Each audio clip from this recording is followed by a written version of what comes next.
mi nombre es Jefferson Lozada y le vengo a hablar sobre la selección de personal.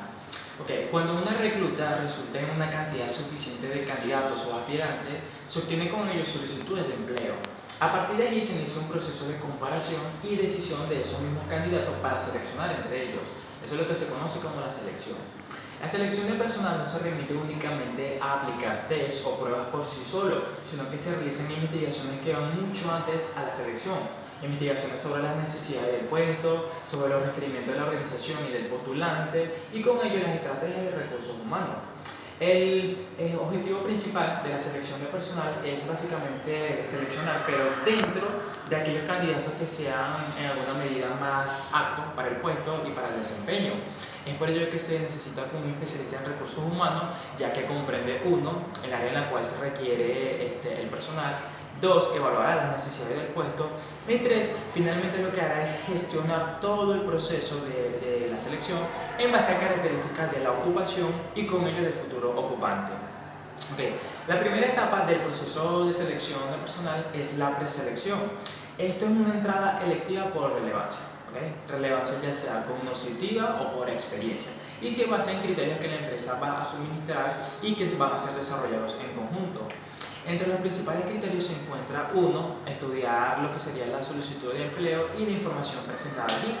Lo que se hace es ordenar y clasificar la documentación de los aspirantes, como lo son, vamos a ver, los datos personales, los datos de educación, las experiencias laborales, etcétera, para de alguna manera descubrir más sobre el candidato y de esa manera ver aquellos datos que necesiten un poco más de aclaración.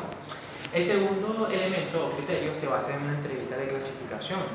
La entrevista de la clasificación lo que hace es comprobar también la información de la solicitud de empleo, pero de una manera rápida y lo más amena posible, ya que allí se preselecciona a los candidatos, aquellos que de alguna manera satisfacen en primera medida los criterios de la empresa. Los que no, pues simplemente no van a continuar con el proceso.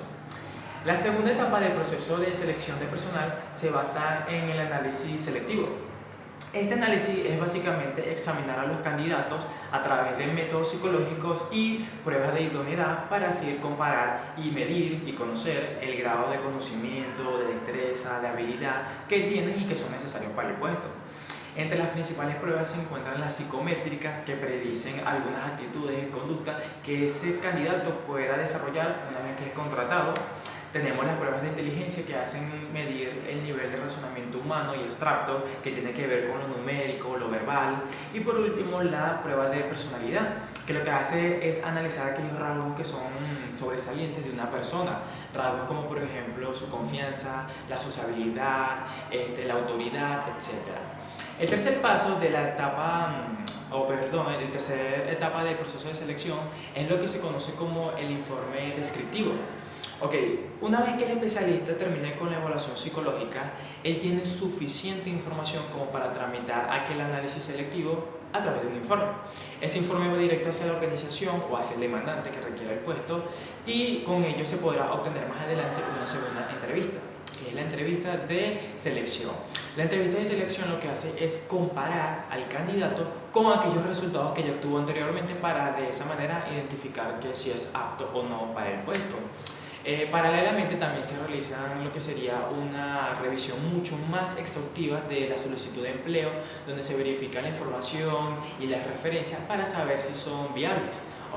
Y paralelamente también se realiza lo que sería el examen médico para descubrir alguna enfermedad o patología que sea contagiosa, conocer el estado de salud mental y física del aspirante, y también dar algunos indicios si el aspirante tiene alguna cuestión no favorable, como serían drogas, alcoholismo, etc.